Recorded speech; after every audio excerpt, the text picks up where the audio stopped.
हाय दोस्तों, आज हम बात करेंगे अंग्रेजी कैसे सीखेंगे, कैसे पढ़ेंगे।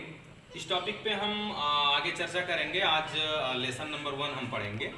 लेसन नंबर 1 में हम देखेंगे साउंड ए के बारे में। साउंड ए के बारे में ए का कब किस ढंग से किस तरह से जो है हम चर्चा करेंगे, कैसे देखेंगे ए का उच्चारण हम किस तरह से करेंगे। तो यहाँ साफ साफ दिख रहा है, कभी जो ए से के बाद में ए टी आता है तो हम ए का उच्चारण ऐड से करते हैं, और वहीं जब ए के बाद डी आता है तो ऐड से करते हैं, वहीं ए के बाद जी आता है तो एक से करते हैं, ए के बाद एन आता है तो एन से करते हैं। अब इस प्रकार से अगर हम देखेंगे तो M A N man, man माने आदमी होता है, हम सभी को पता है। अब माइन में क्या आया है, ए एन आया है। अब ए एन क्या कर रहा है, एन का उच्चारण कर रहा है, एन का, ठीक है। तो क्या हो गया, माइन, किसका उच्चारण हो गया, माइन का। तो M A N man, man माने आदमी, H A T hat, hat माने टोपी, F A N fan, fan माने पंखा, C A T cat, cat माने बिल्ली। उसी प्रकार से अगर हम आर ए टी राइट देखते हैं तो राइट में क्या आया, आयट आया। आयट कहाँ उच्चारण हो रहा है, यहाँ उच्चारण हो रहा है आयट का।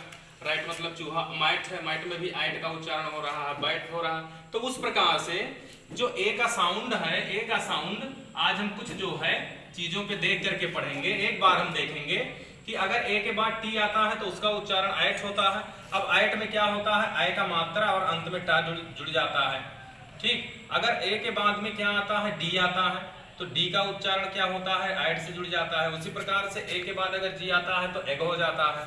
फिर ए एन के बाद अगर ए के बाद एन आता है तो एन हो जाता है। अब अगर हम देखें तो आयट के उच्चारण में जितने भी यहाँ वर्ड्स लिखे गए हैं वो सभी जो है एन के उच्चारण के वर्ड्स माने जाते हैं। B A T bat, bat मतलब क्या होता है, बल्ला। C A T cat, cat का क्या अर्थ होता है, बिल्ली। H A T hat, hat का मतलब होता है टोपी। M A T mat, mat माने चटाई। R A T rat, rat माने चूहा।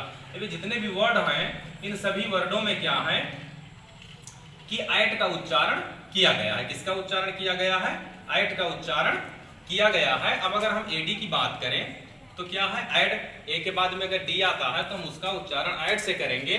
जिस प्रकार से V A D bat, bat माने गड्डी, किसी चीज की भी गड्डी हो सकती है, नोट की गड्डी हो सकती है। डैड, डैड का मतलब होता है पिता, है ना। हमारा जो शॉर्टकट रूप है जो है पिता को डैड बोलते हैं। हाइड, हाइड मतलब किसी के पास जब कोई वस्तु रखी होती है तो उसका होता है हाइड मतलब रखा हुआ। लाइड, लाइड का अर्थ होता है लड़का। P A D pad, pad का अर्थ होता है गड्डी। अब यानी कि ऐड, यानी कि ए के बाद अगर डी आता है तो उसका उच्चारण हम ऐड से करते हैं। ए के बाद टी आता है तो ऐड से करते हैं। वहीं आगे देखेंगे ए के बाद अगर जी आ रहा है तो इसका उच्चारण हम किससे करेंगे, एक से करेंगे। अब एक से करेंगे अगर तो बी ए जी बैग, बैग का क्या अर्थ होता है, थैला। उच्चारण एग हुआ कि नहीं हुआ, यहाँ आय, आय का मात्रा प्लस गा। अब यहाँ जो भी आए, जिस भी अक्षर में आए, जी आए, बी आए, आर आए, एफ आए, वी आए, इनका उच्चारण अलग हो जाएगा। यानी कि अगर पहले बी आया तो यहाँ बी से बा बनता है तो क्या हो गया, बैग हो गया। यहाँ जी ए जी गैग, गैग माने कपड़ा, ठीक है। R A G rag, rag माने चीथड़ा, फटा हुआ। F A G fag, fag माने cigarette. W A G bag, bag माने हिलाना। यानी कि अगर हम यहाँ देखें अंतिम वाले में देखें तो यानी कि आय का मात्रा और गा आना चाहिए। इस प्रकार से डब्ल्यू है तो डब्ल्यू से वाह होता है तो वैग हो गया। उसी प्रकार से एफ से फा होता है, यानी उच्चारण होगा अगर इस प्रकार से तो क्या हो जाएगा, ये फा हो जाएगा, फैग हो जाएगा। उसी प्रकार से अगर हम देखें आयन, अगर ए के बाद आयन आता है तो इसको उच्चारण जो है वो आयन से होगा। और इस प्रकार से सी ए एन कैन, कैन माने पीपा होता है ना। जे ए एन जैन, जैन माने जनवरी, ठीक, शॉर्टकट रूप है जनवरी का, जैन वैसे जनवरी लिखा जाता है। यम ए एन माइन, माइन माने आदमी। आर ए एन रैन, रैन माने दौड़ा। उस प्रकार से वी एन वैन, वैन माने गाड़ी। अब अगर हम देखेंगे तो इसका उच्चारण है आयन, क्योंकि यन आ रहा है ना अंत में, यन का उच्चारण ना से होगा।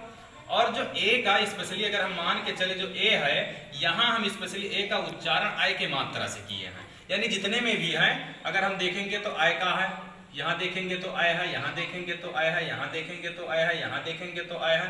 यानी हर जगह किसका उच्चारण किया गया है, आय का। अब आय का मतलब क्या हुआ कि कहीं भी अगर ए का उच्चारण है, दो अर्थों में स्वर का जो है काम कर रहा है तो वो किससे उच्चारण होगा, उसका डबल मात्रा से होगा। डबल मात्रा मतलब कौन सा मात्रा, आय का मात्रा, है ना। तो ये सारी चीजें आपके समझ में आई होंगी। बेशक हम आपसे चाहते हैं कि आप अपने दोस्तों को ये वीडियो शेयर करें ताकि उनको भी ये नॉलेज मिले। और बने रहिए हमारे अगले वीडियो में, हम आपको पढ़ना लिखना और ग्रामर्स की सारी जानकारी देंगे। तो चैनल को सब्सक्राइब करिए और ज़्यादा से ज़्यादा शेयर करिए ताकि और बाकी बच्चे जो है इसका फ़ायदा उठा सकें। थैंक यू, धन्यवाद। हम मिलेंगे अगली कक्षा में और अगली वीडियो के साथ।